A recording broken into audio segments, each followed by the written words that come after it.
आज हम पढ़ेंगे जो कल से पेंडिंग टॉपिक था, अम्ल, क्षारक और लवण।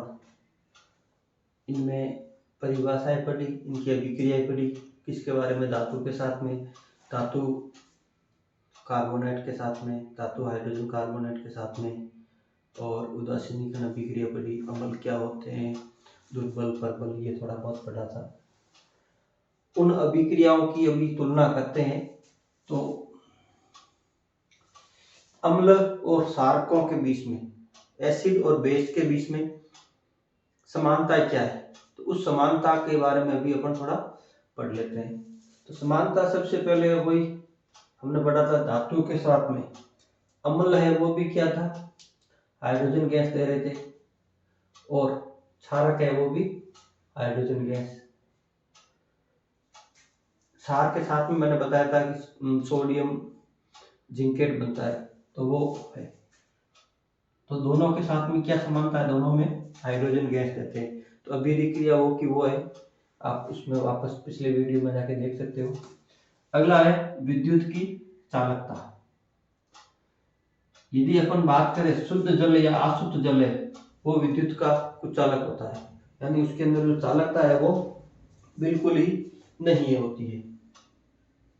उसके अलावा और भी जैसे अपन बात करते हैं, जो विद्युत के कुचालक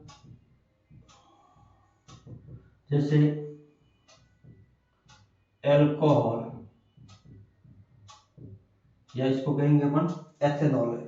तो एथेनॉल है वो भी विलियन जो क्या होता है, विद्युत का कुचालक होता है। दूसरा इसमें आपको एग्जांपल दिया था एक, ग्लूकोज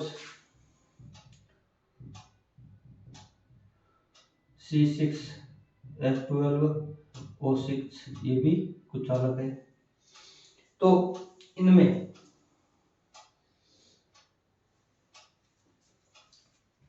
विद्युत का कुचालन नहीं होता है, विद्युत धारा का प्रवाह है वो नहीं होता है।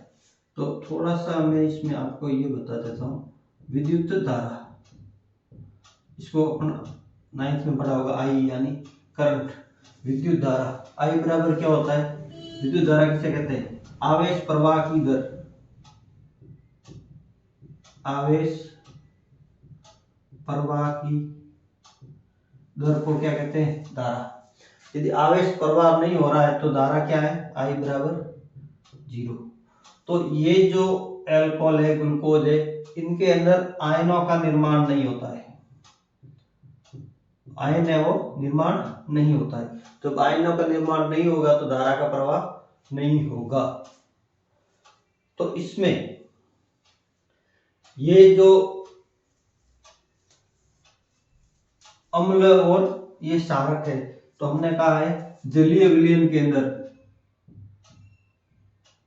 अम्ल है वो कौन सा आयन देते, हाइड्रोजन आयन, और जो क्षारक है या क्षार बोल दो वो क्या होते हैं, OH ion, hydroxide ion and hydrogen ion. तो इनमें मेन अभिक्रिया क्या होती है कि ये जो अम्ल है ये जल के साथ में मिल जाता है और आयन बना देता है H3O+, इसको कहते हैं अपन हाइड्रोनियम आयन। क्या है इसका नाम, हाइड्रोनियम आयन। तो इन आयनों के कारण, या फिर एक कोई भी पदार्थ है वो आयनों में टूटता है, उसको कहते हैं अपन उसका वियोजन होना, या फिर आयनन होना, आयनन। तो ऐसे पदार्थ जिसके अंदर आयन का निर्माण होता है वो सारे के सारे विद्युत के क्या होगा, सुचालक होंगे, उसके विलयन में विद्युत धारा का प्रवाह होगा, बाकी वालों में नहीं होगा। तो अपन थोड़ा सा अपन डिटेल में देखें एक एक अम्लों के बारे में। जैसे बात करते हैं HCl, ये क्या है, परबल अम्ल है। क्या है, परबल अम्ल है। इसका जब भी आयनन होगा, HCl का आयनिक अभिक्रिया ऐसे दो तीरों से दिखाते हैं, हाइड्रोजन आयन प्लस क्लोराइड आए। ठीक इसी प्रकार से इसका नाम तो पता है, हाइड्रोक्लोरिक अम्ल। एक होता है H2SO4 सल्फ्यूरिक अम्ल, इसके अंदर 2 हाइड्रोजन का आयन और एक सल्फेट का ऋण आयन। ये धनायन है, ये ऋणायन है, ये धनायन है, ये ऋणायन है। तो कुल मिला के बात क्या हो रही है, इनका आयनन हो रहा है, यानी खुद आयनित होकर आयनों का निर्माण कर रहे हैं। तो आयनों का निर्माण कर रहे हैं तो ये क्या है, विद्युत धारा का प्रवाह होगा, यानी ये क्या है, सुचालक है। विद्युत धारा में इनका विद्युत का प्रवाह होगा। इसी तरह से और भी अपन एक HNO3, इसको कहते हैं अपन नाइट्रिक अम्ल। नाइट्रिक अम्ल HNO3, ये थोड़ा पढ़ लेना कभी, यार बहुत कम है, बुक्स में मिलेगा। और ये नाइट्रेट आयन NO3-1। तो इसमें भी क्या बन रहा है, आयन बन रहे हैं, तो ये भी विद्युत का चालक है। और 2 उदाहरण ले लेते हैं अपन, क्षार के ले लो। ये तो सारे के सारे क्या है, परबल अम्ल है। ये क्या है, सभी परबल अम्ल है, परबल अम्ल है। एक होता है दुर्बल अम्ल, वो है एसिटिक अम्ल। एसिटिक अम्ल CH3COO, जो हमने पढ़ा था सिरके के अंदर पाया जाता है एसिटिक अम्ल। तो ये एसिटिक अम्ल है। ये क्या है, वीक एसिड है, या फिर इसको मैं कहूँगा दुर्बल अम्ल। कैसा है ये, दुर्बल अम्ल। इसका यदि आयनन होगा तो एसीटेट आयन CH3COO- और एक H आयन, तो ये भी क्या है, विद्युत का चालक है। अब अपन खुद एग्जाम्पल देख लेते हैं, क्षार। जो क्षारीय पदार्थ हैं उनके अंदर कौन से आयन बनते हैं।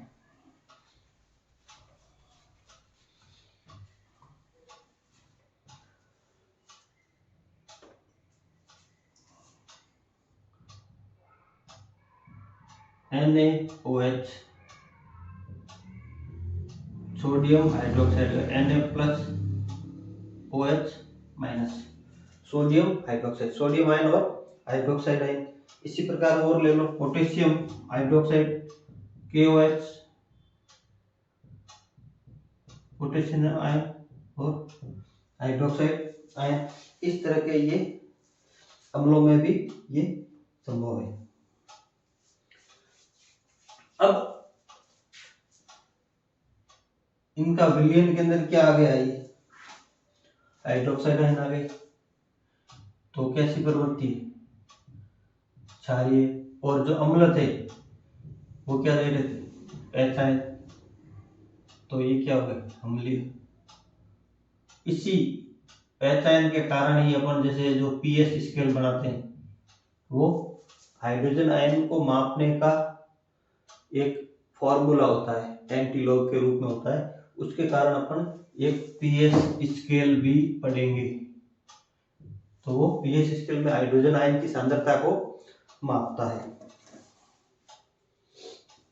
अब इनके जलीय विलयन के अंदर इनका क्या हो जाता है, आयनीकरण हो जाता है। दूसरा टॉपिक है जलीय विलयन में अम्ल। जलीय विलयन में अम्ल इतना इंपॉर्टेंट टॉपिक तो नहीं है, फिर भी बुक्स में दे रखा था, पढ़ लो। जैसे HCl+H2O,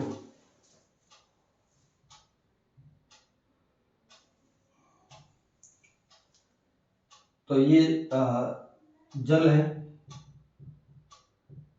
तो हमेशा ये ध्यान रखना, कभी भी HCl के अंदर जल नहीं डालते अपन, जल के अंदर HCl डाल दे। जैसे कोई भी ये बीकर ले लिया, इसके अंदर पहले क्या भर दिया, जल, और इसके ऊपर से अपन HCl डाल लेंगे बहुत धीरे धीरे, और इसको थोड़ा थोड़ा एक ग्लास रॉड से हिलाते रहेंगे। तो इसका जो जलीय विलयन बनेगा, तो एक तो हाइड्रोजन आयन बन गया, एक क्लोरीन, और ये H2O के साथ में मिल जाता है। तो पूरी अभिक्रिया को अपन लिखेंगे तो ये दोनों मिल गए तो 2 हाइड्रोजन और एक ये 3 H3O प्लस प्लस एक क्लोरीन आयन, और इसका नाम होता है hydronium ion. Hydronium ion, hydronium ion, ये इंपॉर्टेंट है, तो कई बार पूछ लिया जाता है कि हाइड्रोनियम आयन क्या होता है। H3O प्लस, यानी जल के साथ में H आयन मिल गया तो क्या बन गया, हाइड्रोनियम आयन बन जाता है। इसी प्रकार अपन सारक की बात करेंगे। अब इसमें आप H से ले लो, H2SO4 लेंगे तो ये कोई ज्यादा बड़ी बात नहीं है। इसमें H2SO4 के साथ में 2 अणु जल के काम करेंगे अभिक्रिया करके, तो 2 H3O प्लस 2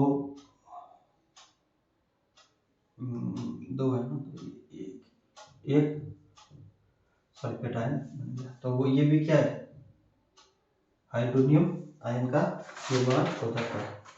तो ये जो हाइड्रोनियम आयन होते हैं ये अम्लीय गुण प्रदर्शित करते हैं। दूसरा है, इसमें अपन एक क्षार का देख लेते हैं।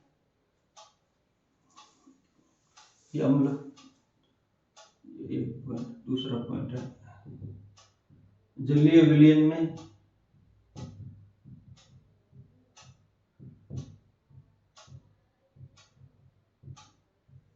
क्षारक।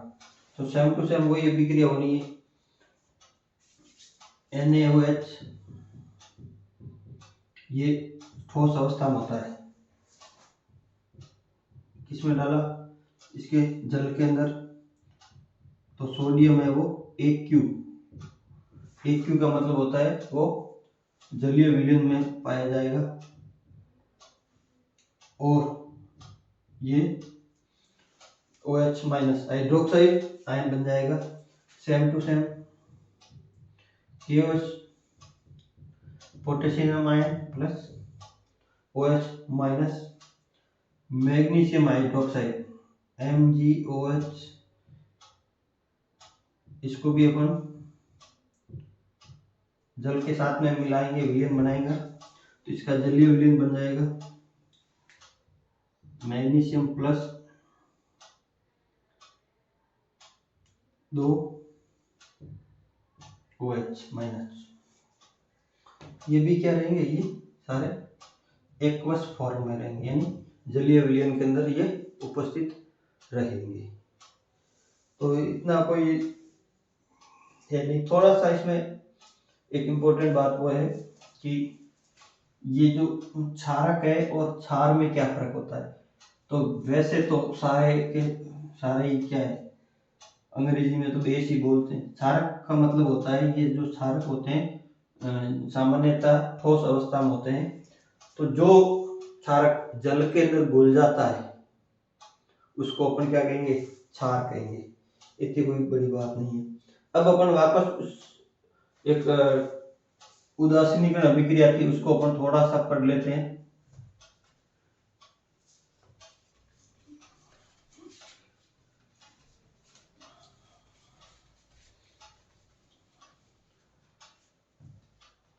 तो उदासीनीकरण अभिक्रिया में क्या हो रहा था, अम्ल प्लस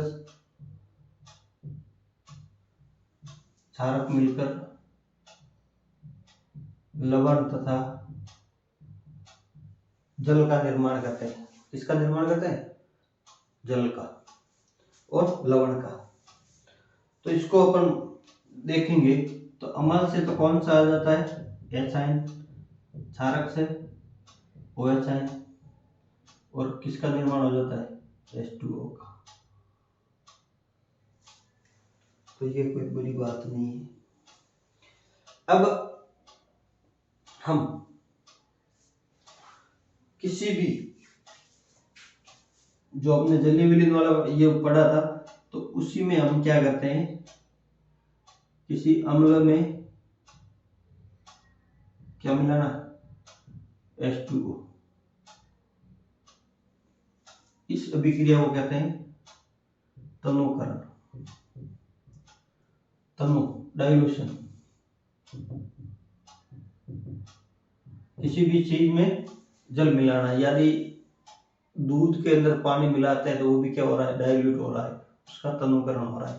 तो कोई भी अधिक सांद्र पदार्थ है, अधिक सांद्र कह दो या सांद्र कह दो, सांद्र मतलब उसके अंदर सांद्रता ज्यादा है उस तत्व की, इसके अंदर क्या बनाते हैं अपन, मिलाते हैं H2O जल, तो उसको फिर क्या कहते हैं, डाइल्यूशन या तनुकरण। आप जेनेटिक्स वगैरह या फिर बायोटेक्नोलॉजी पढ़े, वहां पे एक शब्द आता है सीरियल डाइल्यूशन। सीरियल, सीरियल मतलब लगातार, जैसे ए है पदार्थ, उसके अंदर 10 ml, उसका 1 ml लिया और 10 ml क्या डाला, H2O, क्या बन गया, B। इस B का फिर कितना लिया, 1 ml, और 10 ml क्या डाल दिया, H2O।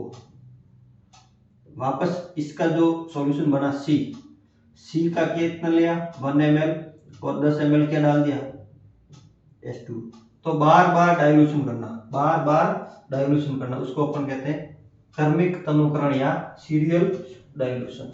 तो डाइल्यूशन का कोई ज्यादा बड़ी तोप नहीं है, जल मिलाना। तो प्रयोगशाला में कुछ सावधानियां रखनी पड़ती है, जैसे मैंने अभी बताया था कि कोई भी अम्ल का आप डाइल्यूशन करते हो, उसमें जल, जैसे इसमें अम्ल डालना है और ऊपर से क्या डाल रहे हो आप, H2O, तो ये प्रक्रिया बिल्कुल ही गलत है। तो इसमें क्या हो सकता है, बहुत सी उष्मा उत्पन्न हो सकती है और अम्ल वगैरह हाथ पे गिर सकता है, कोई भी दुर्घटना होने की संभावना रहती है। तो ऐसा नहीं किया जाता है, जबकि हमको इसका जस्ट विपरीत किया जाता है। जिसके अंदर अपन को डाइल्यूशन करना है, उसके अंदर जैसे आपको बताया कि आपके 100 ml वाटर यानी जल के अंदर 10 ml HCl डालना है। तो पहले 100 ml आप H2O ले लो, फिर टेस्ट ट्यूब की सहायता से या पिपेट की सहायता से इसके अंदर HCl डालो, वो भी धीरे धीरे, और इसको हिलाते रहो ताकि जो उष्मा आ रही है वो बाहर हो। क्योंकि तनुकरण एक प्रकार की क्या है, उष्मा क्षेपी अभिक्रिया है। तो आपने पढ़ा था ऐसी अभिक्रिया जिसमें उष्मा का उत्सर्जन हो रहा है, उसको अपन क्या कहेंगे, उष्मा क्षेपी अभिक्रिया, यानी एक्सोथर्मिक रिएक्शन अंग्रेजी में कहते हैं इसको, एक्सोथर्मिक रिएक्शन। तो ये हीट होगी, विलयन का तापमान है वो बढ़ जाएगा उष्मा के कारण। तो इसको काफी अम्लसार की जो भी प्रयोगशाला में काम करते हैं, सबसे बेटर है कि आप हाथ में दस्ताने या ग्लोव प्लास्टिक कहते हैं वो पहन के करना चाहिए। तो ये कुछ इंपॉर्टेंट बातें। अब है इसकी प्रबलता। एक विलयन के अंदर बी लिखा है, ए लिखा है, इसके अंदर भी HCl है, इसमें भी HCl है, तो और दूसरा कोई ये है C, इसमें कोई और अम्ल है, या फिर हो सकता है इसके अंदर क्या है, क्षार है। तो अपन विलयन की पहचान करते थे क्षार है या अम्ल है, तो उसमें जो लिटमस पेपर से आपने पढ़ा था, लिटमस पत्र, तो जो नीला है वो लाल में बदल जाता है, किसके कारण, अम्ल के कारण। तो छोटा सा मैंने बताया था अनीला, तो अम्ल है वो नीले को लाल में बदल देते हैं। तो ये एक इंपॉर्टेंट टॉपिक है। लेकिन इसमें यह पता नहीं चल रहा था कि अम्ल में कितनी सांद्रता है, इस विलयन की अम्ल की सांद्रता कितनी है, इसकी प्रबलता कितनी है, इसकी स्ट्रेंथ क्या है, कितनी ताकतवर है। जैसे प्योर दूध है वो भी सफेद दिखता है, और उसके 1 किलो दूध में 1 किलो पानी मिक्स किया हुआ है वो भी सफेद दिख रहा है। तो उसकी पहचान के लिए लैक्टोमीटर वगैरह कुछ आते हैं। तो इसी प्रकार यहाँ पे अम्ल में की जो प्रबलता है, अम्ल या क्षारक की जो प्रबलता है, यानी क्या शुद्धता है, कितनी उसकी ताकत है, उसको मापने के लिए एक स्केल होती है, उसका है नाम है पीएच स्केल।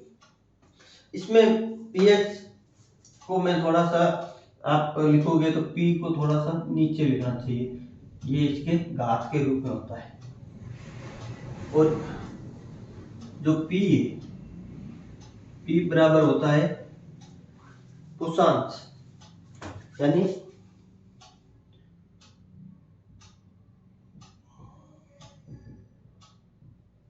इसका एक जर्मन शब्द है, उसकी होती है, मतलब होता है पुशांश का मतलब होता है पावर, यानी ताकत, शक्ति।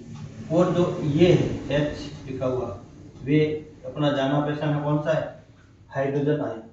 तो पीएच स्केल में अपन क्या डालते हैं, हाइड्रोजन आयन की सांद्रता को मापा जाता है, हाइड्रोजन आयन की सांद्रता को मापा। अभी आपके है तो नहीं, लेकिन थोड़ा सा, यदि P की जगह मैं ऊपर क्या लगा देता हूँ, OH, POH, तो ये क्या करेगा, इस हाइड्रोक्साइड आयन की सांद्रता को मापता है। इन दोनों का योग 14 होता है। थोड़ा सा ये टॉपिक से बाहर है, Pa बराबर कितना हो जाएगा, 14। हाइड्रोजन आयन की सांद्रता का जो ये एंटीलॉग है और OH आयन की एंटीलॉग है वो क्या होगा, 14 होगा। ये आप आगे 12वीं साइंस केमिस्ट्री में पढ़ेंगे। फिलहाल इतना ही। पीएच का जो सूत्र है, पीएच बराबर होता है माइनस एंटीलॉग ऑफ, ये इसका, ये थोड़ा सा देख लेना। तो कुल मिला के क्या है, कोई भी चीज का अपन एंटीलॉग लेंगे तो ये इसको हल करेंगे तो ये पीए है वो इसके ऊपर में आ जाता है। अब इस पीएच स्केल की जो 0, 1, 2, 3, 4, 5, 6, 7, 8 ऐसे करके कहां तक होती है, 14 तक होती है। तो 0 से 7 तक और 7 से आगे ये है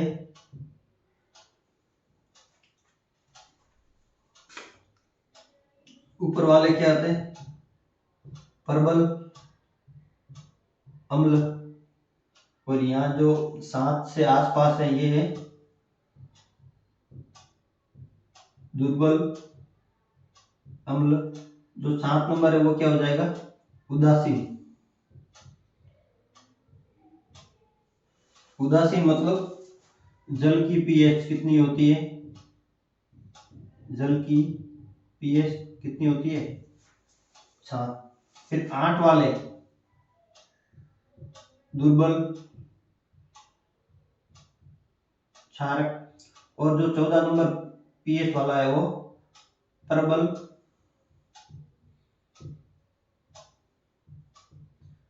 क्षार। क्या है, प्रबल क्षार। तो विशेष ये ध्यान रखनी है, जिसकी पीएच मान कम है वो प्रबल है, और जिसका पीएच मान ज्यादा है वो प्रबल क्षार है, और पीएच मान जिसका कम है वो प्रबल अम्ल है। ये ध्यान रखना।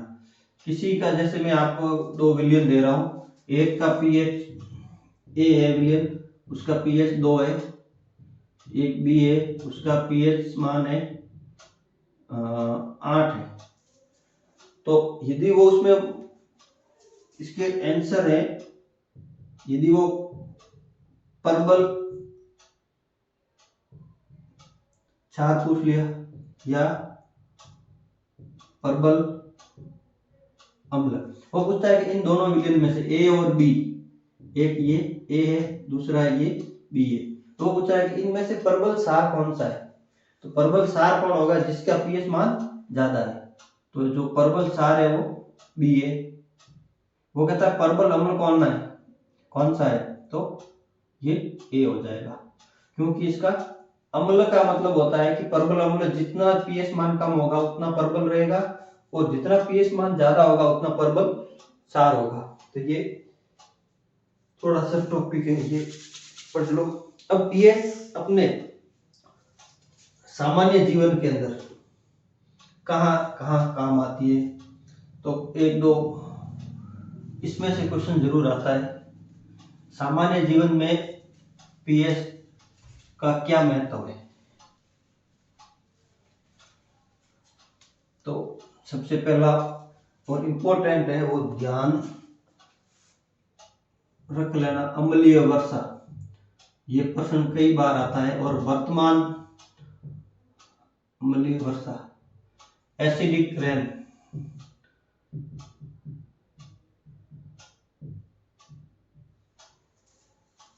इसका पूरा का पूरा जो संबंध है वो प्रदूषण से,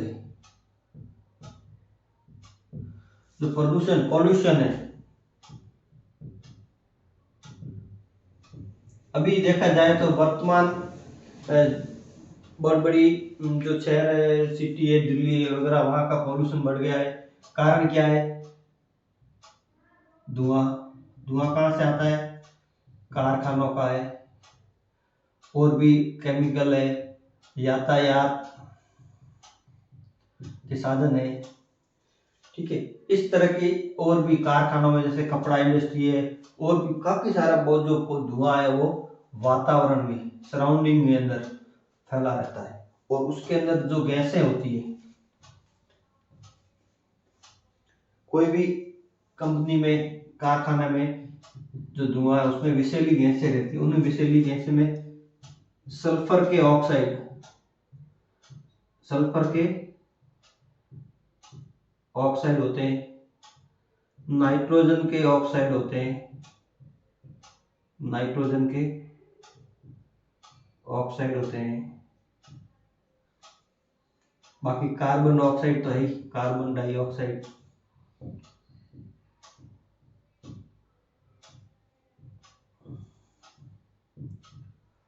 ठीक है। तो जो वर्षा है, सामान्य सामान्य वर्षा का जल, जो अपन कहते हैं पालर पानी, उसका पीएच मान 7 होता है। थोड़ा 7.1 भी हो जाता तो चल जाता है, 7 कम और भी हो जाता है, जैसे 6.8 हो गया, 6.5 हो गया, तब भी ये रेंज सही है। लेकिन इसका मान घटते घटते कितना आ जाता है? 5.6। जब वर्षा के जल का मान 5.6 से भी कम हो जाता है, यानी 5.5 हो गया, उस चीज को अपन क्या कहेंगे? अम्लीय वर्षा कहेंगे। तो कई बार प्रश्न आता है कि अम्लीय वर्षा किसे कहते हैं? तो अम्लीय वर्षा का मतलब ये होता है कि जब वर्षा के जल का मान 5.6 से कम हो जाता है, उस चीज को अपन क्या कहेंगे? एसिडिक रेन, यानी ये अम्लीय वर्षा। तो ये कई बार छोटा आ जाता है प्रश्न कि अम्लीय वर्षा में पीएच मान कितना होगा, तो आपको कितना लिखना है? 5.6 से कम, या फिर 5.6 कहते हैं उसको अपन क्या कहेंगे? आपके बुक्स में कितना दिया है? 5.6 है। और हमारा जो जीवन है उसके अंदर जो सामान्यतः है वो 7 से 8 के बीच में जो काम आते हैं। कुछ एग्जाम्पल और भी पढ़ेंगे। जो अपने पेट के अंदर एसिड रहता है उसका भी मान इससे भी कम हो जाता है, 3.4, 5, वो अलग अलग रहता है। और भी, अब ये तो था छोटा सा क्वेश्चन, जैसे अम्लीय वर्षा में पीएच कितना मान है, तो ये ध्यान रखना। जब वर्षा जल का मान, वर्षा के जल के पीएच मान है वो 5.6 से कम हो जाता है। क्वेश्चन यहाँ खत्म नहीं होता है। क्वेश्चन होता है कि वर्षा वाई, क्वेश्चन ये होता है, क्वेश्चन मार्क किया जाता है, क्यों? ऐसा क्या हो गया? तो उसका कारण ये क्या है? पॉल्यूशन। तो पॉल्यूशन में क्या होगा उसको थोड़ा सा अपन समझ लो आप। यहाँ पे मैं लिख देता हूँ पीएच का मान कितना हो जाएगा 5.6 से कम, 5.6 से कम। अब क्यों कम हो जाता है सल्फर के ऑक्साइड, क्या बनाएंगे,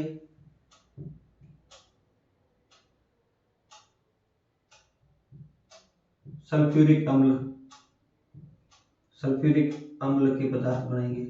नाइट्रोजन वाले नाइट्रिक अम्ल या फिर नाइट्रस अम्ल।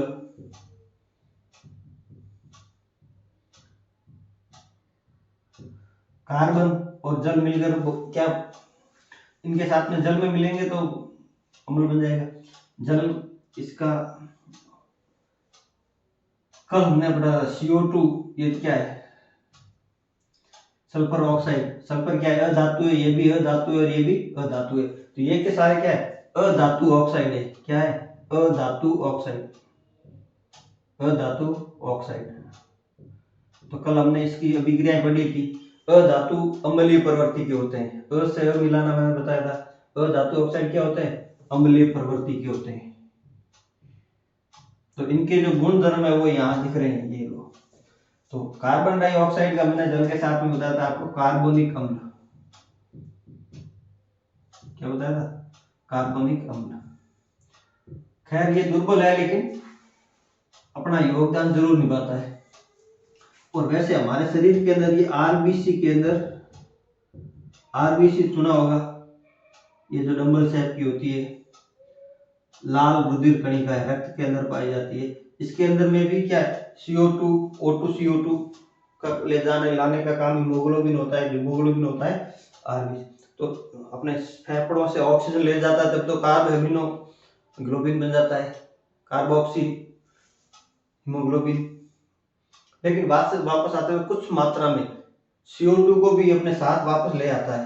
तो किस रूप में लाता है ये कार्बोनिक अम्ल के रूप में लाता है। तो ये आरबीसी में पाया जाता है कार्बोनिक अम्ल। तो इन सल्फर के ऑक्साइड, नाइट्रोजन के ऑक्साइड और कार्बन डाइऑक्साइड के कारण प्रदूषण हुआ, उसके कारण ये हुए, ये जल के साथ में मिलते हैं और वायुमंडल में फैल जाते हैं एक धुएं के रूप में, एक सराउंडिंग के रूप में। जैसे अम्लीय वर्षा होती है तो इसके अंदर से आती है तो ये वर्षा के साथ में घुलकर वापस जमीन पर आ जाते हैं।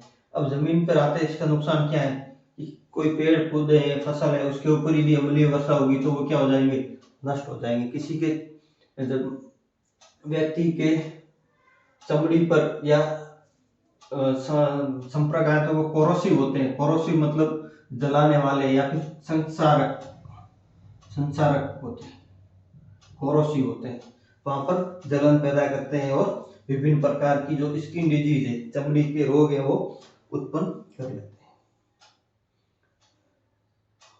और है इसमें अम्लीय वर्षा हो गई। हमारे पाचन में मैंने आपको कल बताया था एक, उसमें दैनिक जीवन में अम्ल है, उसमें हमारा जो पाचन तंत्र है, ये अपने मुंह से खाना खाया, ये आग ले आई,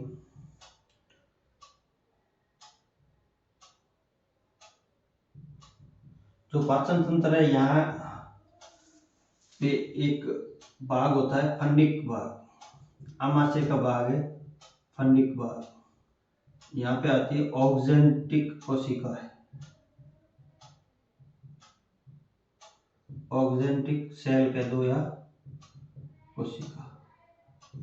इनके द्वारा HCl का निर्माण होता है, हाइड्रोक्लोरिक अम्ल, एक प्रबल अम्ल का निर्माण होता है। इसका काम होता है यहाँ पे जो भोजन आया उसका पचाना। तो ये अपना काम तो ठीक कर रहा था, लेकिन कई बार क्या है कि इन कोशिकाओं के द्वारा ये अधिक मात्रा में आ जाता है, आवश्यकता से अधिक है, जितनी जरूरत है उतना आया तब तो कोई दिक्कत नहीं है। आवश्यकता से अधिक आने के कारण ये क्या होता है, यहाँ पे दोलन गति होती है कि कर्माकुंचन गति कहते हैं जिसको। तो ये भोजन आमाशय से होता होता या HCl की जो गैस है वो अपने यहाँ के गले तक आती है। मल कैसे होते हैं खट्टे, तो खट्टी डकार आ जाती है, और खट्टी डकार आती है उसको अपन कहते हैं एसिडिटी हो गई। एसिडिटी होगी। तो इसके लिए बहुत सारी दवाइयां आती है जो इसके निर्माण को रोक लेती है, ठीक है, जैसे रेमटेक गोली आती है, तो इस तरह के अलग अलग है, पेंटाप्राजोल है। तो वो हमारे कोर्स की बात नहीं है, अपन सीधा सा ये जो अधिक मात्रा में जो अम्ल है इसको नष्ट करना है। इसको नष्ट करने के लिए इसको क्या करना है, नष्ट। और अम्ल को नष्ट कौन करेगा, क्षार। तो क्षार तो अपन सोडियम हाइड्रोक्साइड खा नहीं सकते, लेकिन अपन दुर्बल क्षार ले सकते हैं, उसका नाम है magnesium hydroxide. Magnesium hydroxide, magnesium hydroxide,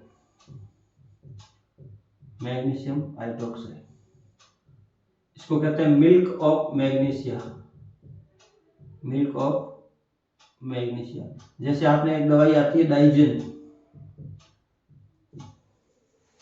डाइजिन आती है, पीने की दवाई है, तो वो भी एसिडिटी को दूर करती है। तो उसमें क्या होता है, मिल्क ऑफ मैग्नीशिया।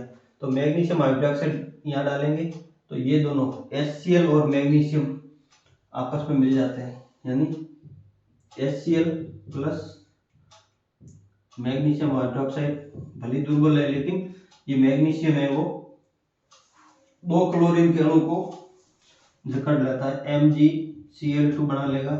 तो ये तो हो गया लवण, और बाकी का क्या बन जाएगा, 2H2O। तो जो एक्स्ट्रा शरीर के अंदर जो अपने आमाशय के अंदर जो अम्ल का निर्माण हुआ होता है वो क्या हो जाएगा, उदासीनीकरण अभिक्रिया के द्वारा नष्ट हो जाएगा। अब ये हो गया लवण और ये हो गया जल, तो HCl है वो खत्म हो गया, तो ये एसिडिटी खत्म हो गई। दूसरा इसका उदाहरण अपन देखेंगे, आपने इनो पढ़ा होगा, इनो पाउडर आता है जो पानी में घोल के, इनो में क्या होता है, NaHCO2 सोडियम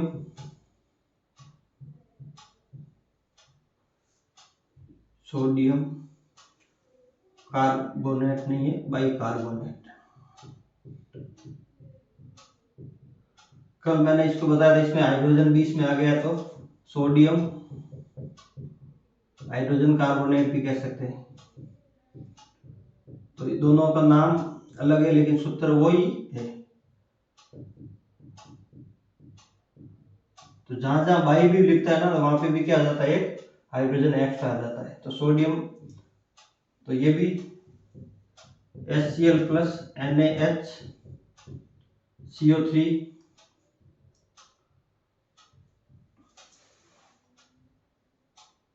HCl बाहर आ जाएगा, NaCl लवण बन गया, CO2 गैस की डकार आ जाती है और जल का निर्माण हो गया।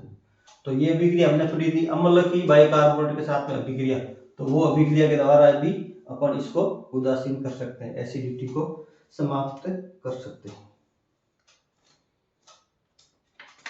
फिर अपन एक हमारे आता है डेंटल डिके, दंत क्षय। तो दांत का जो क्राउन होता है, दांत के ऊपर जो ये क्राउन भाग होता है इसको अपन कहते हैं इनेमल। तो प्रश्न आता है सबसे कठोर पदार्थ, दुनिया का सबसे कठोर पदार्थ है ये, दांत सबसे कठोर होता है, तो ये आपको कुछ भी खा लो तो ये टूटता नहीं है, तो ये होता है इनेमल। ये बना होता है फॉस्फेट का, कैल्शियम फॉस्फेट का बना होता है। ये किसका बना होता है, कैल्शियम फॉस्फेट।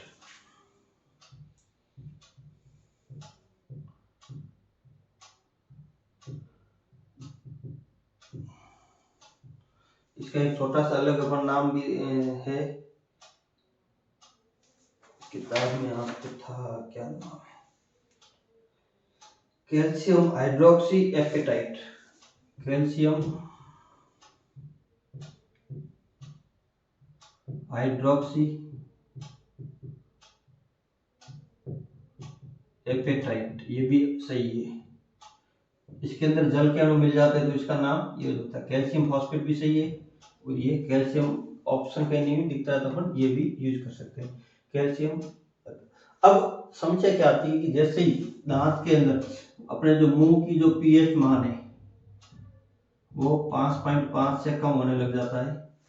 क्यों होता है? जैसे रात को मुंह नहीं खुला नहीं किया तो अंदर जीवाणु की क्रिया के कारण एक एसिड बनता है, उस एसिड के कारण मुंह की पीएच मान घट जाता है। तो ये धीरे धीरे कमजोर होने लग जाता है, तो इसको अपन कहते हैं दंत क्षय। क्या कहेंगे? दंत क्षय। तो प्रश्न आता है कि दंत क्षय क्या होता है? जब मुंह की पीएच का मान 5.5 से कम हो जाता है तो हमारे दांतों का जो बाहरी कवर होता है इनेमल का, वो कैल्शियम फॉस्फेट या कैल्शियम हाइड्रोक्सी एपेटाइट का बना होता है, वो धीरे धीरे खराब होने लग जाता है या फिर संचारित हो जाता है। तो ये है। तो अब इसको सही करने का क्या है? अपन मंजन करते हैं, जैसे टूथपेस्ट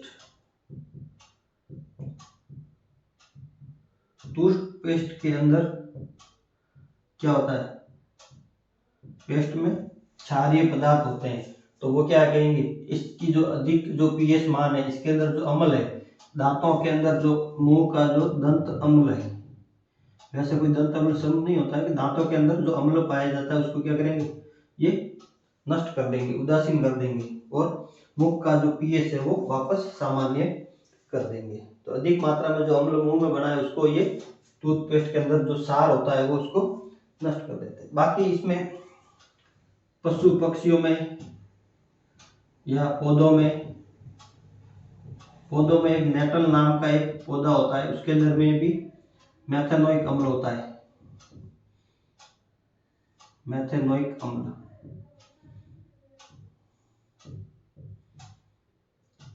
HCOOH मैंने शुरू में पढ़ाया था। डंक में पाया जाता है, तथ्य या कोई भी डंक है वो भी मैथेनोइक अम्ल होता है। कल हमने संतरा नींबू पढ़ा था, उसमें मैंने बताया था एस्कॉर्बिक एसिड। तो एस्कॉर्बिक एसिड तो होता ही है, और साथ साथ में सिट्रिक अम्ल ज्यादा होता है, सिट्रिक अम्ल, तो ये सही है ज्यादा। और एस्कॉर्बिक एसिड है वो विटामिन सी होता है। विटामिन सी कौन सा होता है? Ascorbic acid. तो इसमें एक OH का फर्क होता है, बाकी इतना कोई इसमें डिफरेंस नहीं है। एक और रह गया था टमाटर। टमाटर में होता है ऑक्जेलिक एसिड।